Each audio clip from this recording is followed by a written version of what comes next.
Thank you, Josh. Sorry if I feel a little scattered today. Max is traveling, and so I'm doing sound as well. Can't you tell?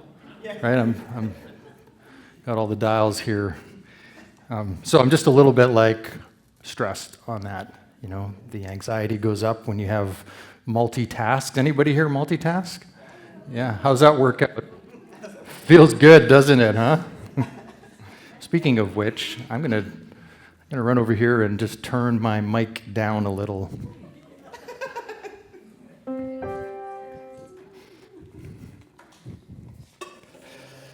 Okay, which button is it?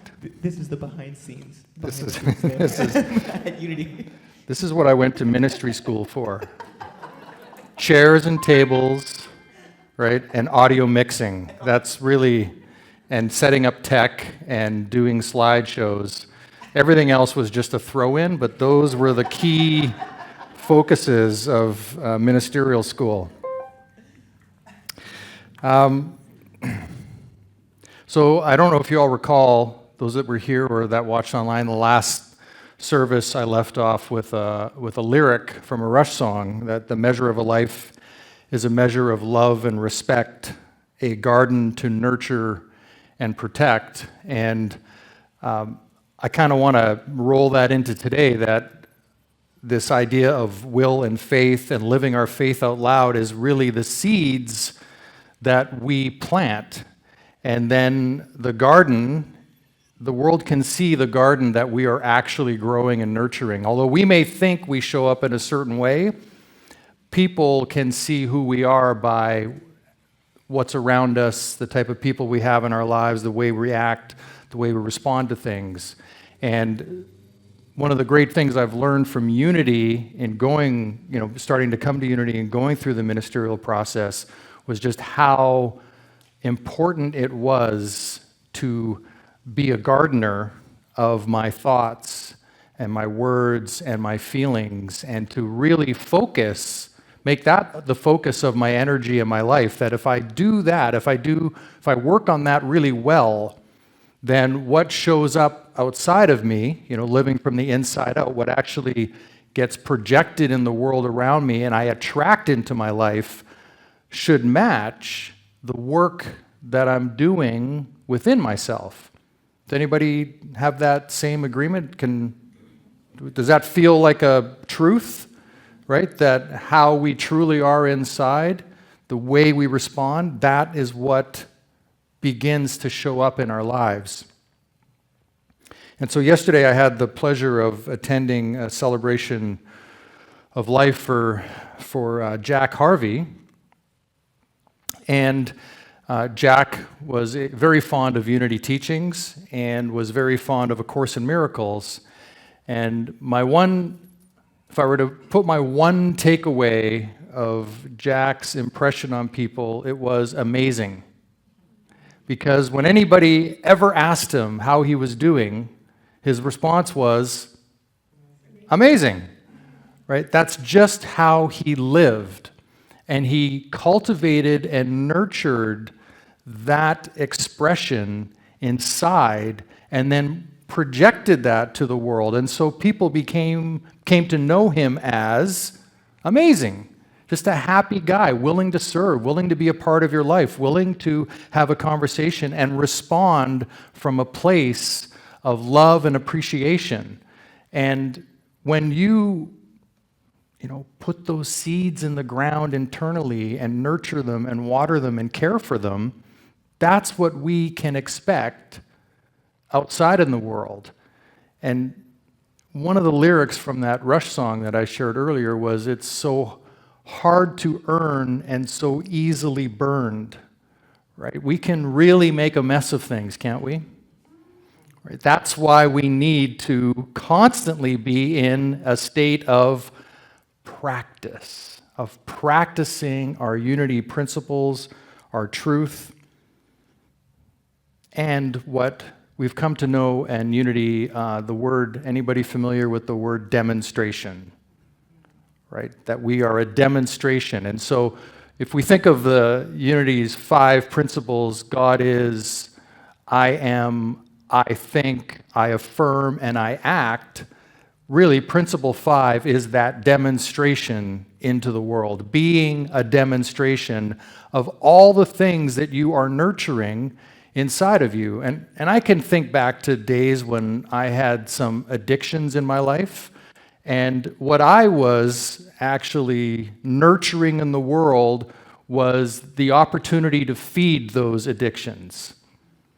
Right? That's what was showing up in my life. No right or wrong. I'm not judging it. I'm just saying that everything that I was working on inside of me was about feeding that, not feeding things that were going to really enhance my life in a powerful, positive way. Not that I'm a big fan of positivity, but you know what I mean. Living a good life where I can be of service to not only the ones I love, but others. And the same for all of us here, right? Where we can be of service. You know, I often think of that line in the airplane, you know, when they're showing you where the masks are. What do they tell us? Put the mask on you first so you can serve others. And that's really what living our faith out loud is about. It's about taking care of in here, in us, so that we can be a light, the Christ light for others. We can hold that space. We can stay away from the anger-filled moments.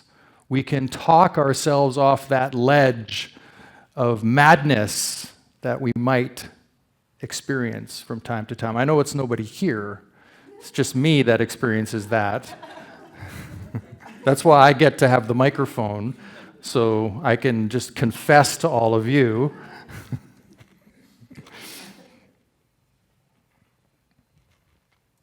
So we have this idea of will, and maybe this would be a good time for that slide, Marie, if you could, the first one.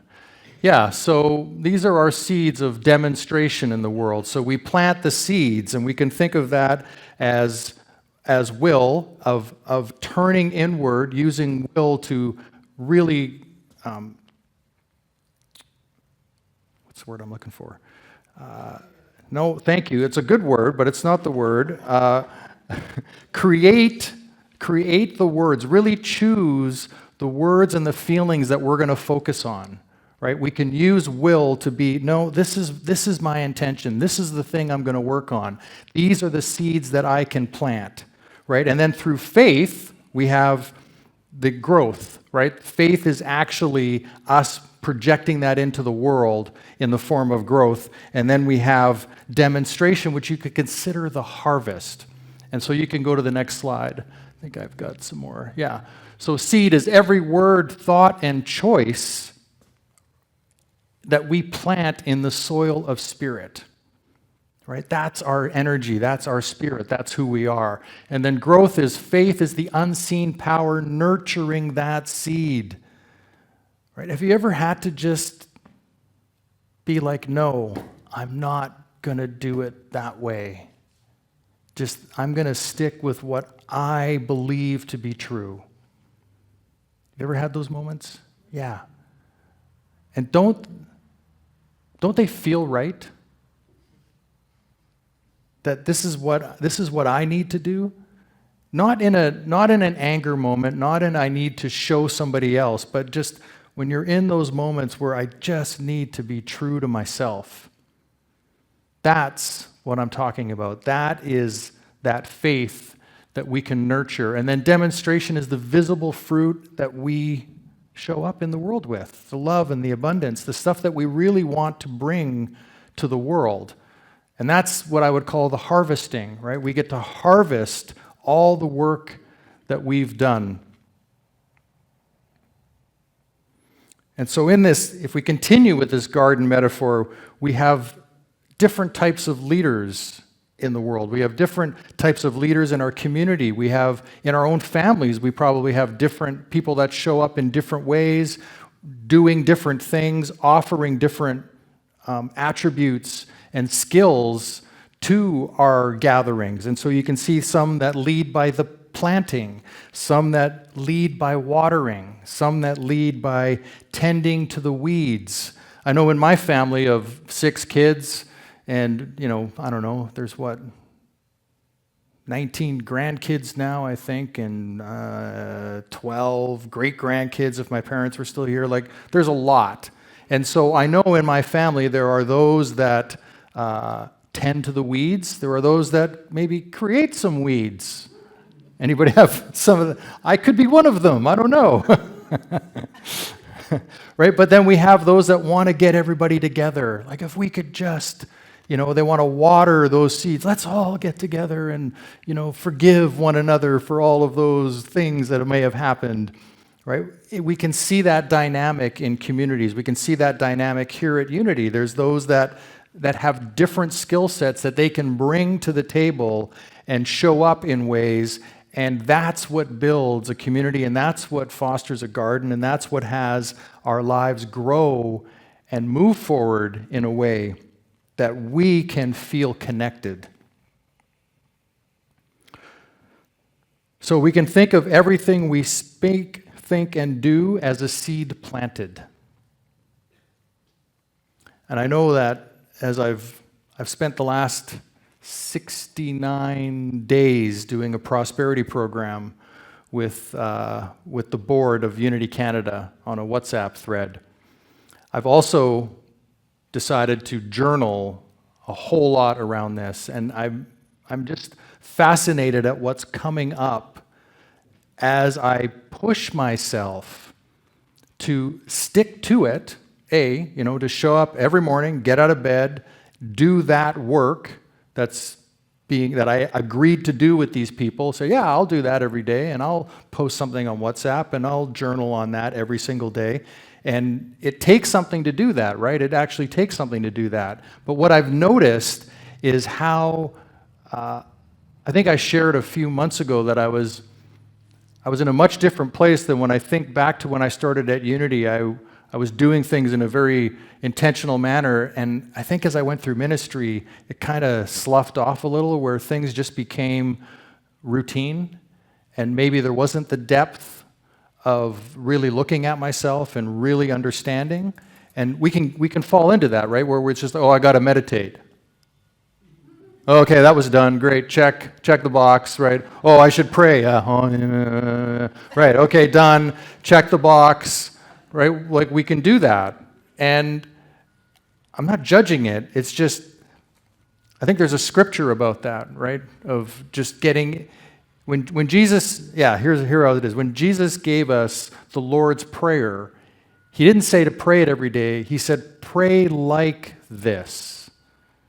Meaning to assemble your thoughts and your prayers in such a way, but also to not just be saying it out of habit, where there's no depth to it, where you're not really bringing your emotion to it.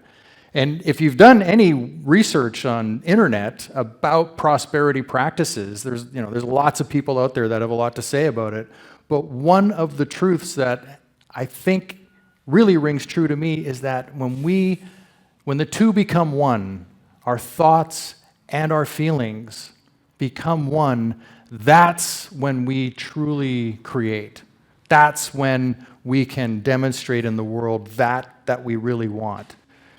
I think I shared that before of Greg Braden telling the story where the praying for the rain is to bring in, as if it's already happened, but to bring in that emotional energy, right? That feeling like, this is real. This is happening already, even though out there in the world it might not look that way, right? We need to hold that space. So I want to share a quick story on faith. So recently, Tatum and I, last week, was it last week? I don't even know anymore. I think it was last week. I took Tatum to the university in Buffalo, where she had transferred. And so we flew to Grand Rapids, Michigan, and rented a car or a truck. I've never rented a pickup truck before. This was my first, and I got this great American GMC fully loaded pickup truck. It was awesome, right? So American. I should have been in Texas, really. But I was in Michigan, and I think it suits in Michigan as well. Anyhow, rented this pickup truck, went to the university she was transferring from, and picked up all of her stuff. She had like 8 very well-packed crates that needed to go from there to Buffalo. Now, in traveling to Buffalo from Grand Rapids, you have a couple of options. So you can go down the bottom of the lake and go through Cleveland, and then around the lake, and then head up to Buffalo, and that's about a 7-hour and 45-minute drive. Now, I did have a thought that might be good because the last time I was in Cleveland, because everybody says that, right? Oh, I was last in Cleveland? That's like a normal thing to say. No, the last time I was in Cleveland was for a Rush concert, surprise, and the Rock and Roll Hall of Fame is in Cleveland, and Rush had not been inducted into the Rock and Roll Hall of Fame, and there was a protest at the Rock and Roll Hall of Fame about Rush having not been inducted yet, because that's how Rush fans operate. That's what we do.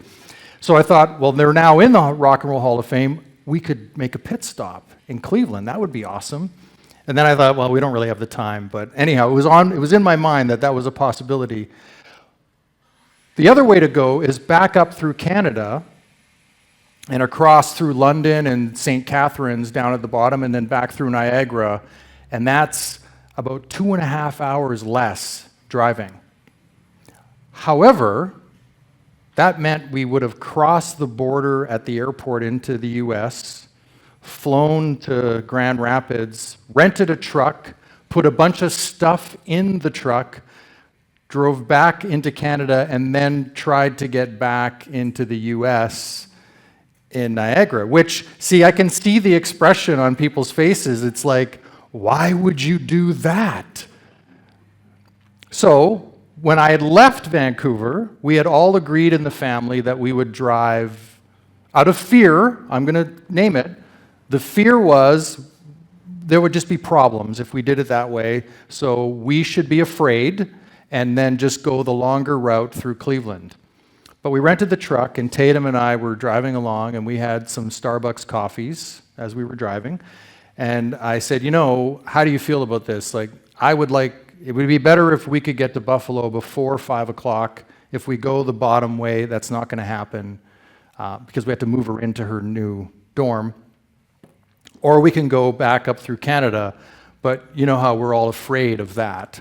So what do you think we should do? And so we talked about this. And of course, ringing in my ears is my Unity Reverend ministerial principles of, am I going to live into fear? Am I going to let that dominate my choice?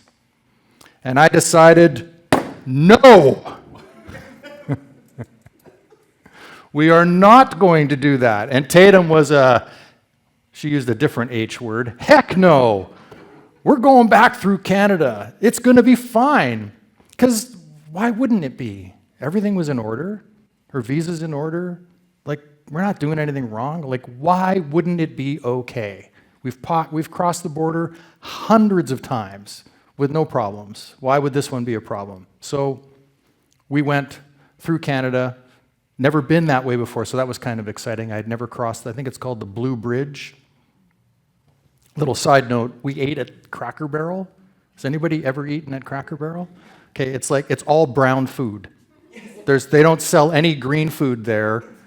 It's all like eggs and pancakes and then meatloafs and stuff like that. What's that? Mac and cheese. So there's no, it's like brown and orange food basically, right?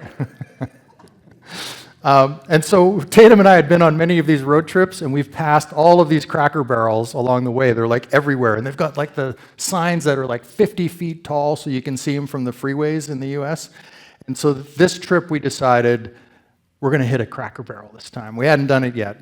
So in Niagara before the Blue Bridge, the Michigan side before the Blue Bridge, there's a Cracker Barrel there, and they've got great stores. That's really the thing about Cracker Barrel is all the old antique stuff you can buy there, and old-fashioned candy. It was crazy. Anyhow, we went there, had breakfast. It was great. They advertised the best pancakes in the world. I'm not going to lie, they were pretty good. The pancakes were pretty good. Anyhow, we drive through Canada, we get to the US border in Niagara to go into Buffalo. And we do have Nexus, which is a benefit because that means we've been background checked. We pull up, I pull out all the documents again to give to the border person, and he starts looking at it. And I think he got bored or just was like, what am I doing? These guys are fine. I told him the story that what we were doing, it looked weird that we were traveling back into the US. Anyhow, 30 seconds? Yeah, see ya. That was it. Story's over. So boring, right? The point is, we saved like 2.5 hours of driving by giving up the fear that something might happen, as opposed to living into something might happen. Yeah, greatness might happen, ease might happen, right? Crossing the border might just be simple. It doesn't have to be difficult. We have everything in order. That's another one of our 12 powers, right? Is order. So everything was orderly. There was nothing to worry about. And we got to her dorm on time. 4 o'clock we got there. So we could load in, get all our stuff done, and go have a nice dinner after, which we went for. What would you do in Buffalo? Buffalo wings. Come on. Which are made of chicken, by the way, just in case anybody's wondering. Anyhow, talking about this with Tatum and really living through that, are we going to allow fear to run our lives and create this decision? Or can we come off of that place and just make a choice based on what is it we want to do and not allow ourselves to be imprisoned by that feeling of fear? And I'm so grateful to have had that experience with her, but also for me, right, to just reinforce my own principles, that I would stand up here and in front of all of you and say, this is the way you should live, and then not do it myself. Like, how does that make any sense? And I also shared a little while ago those little things that we do where we don't live up to our truth, right? The little cheating that we do where we're like, I'm not going to do it this time, or I'll let this go, you let that slip. That's the start of the breakdown, is when we let those little moments slip by. And so with that in mind, I will give us a few action steps and then we'll move into our meditation together. So what I have here is choose seeds consciously. Begin each day with an affirmation of what you're planting. Love, peace, abundance, whatever that is. Just begin each day with that. Trust the process. Like a seed underground, growth is unseen before it's revealed. Faith allows us patience. Tend the weeds. Notice the thoughts. Notice the habits that choke your own growth. And gently, another 12 power, release them, right? Actively let them go. And harvest with gratitude.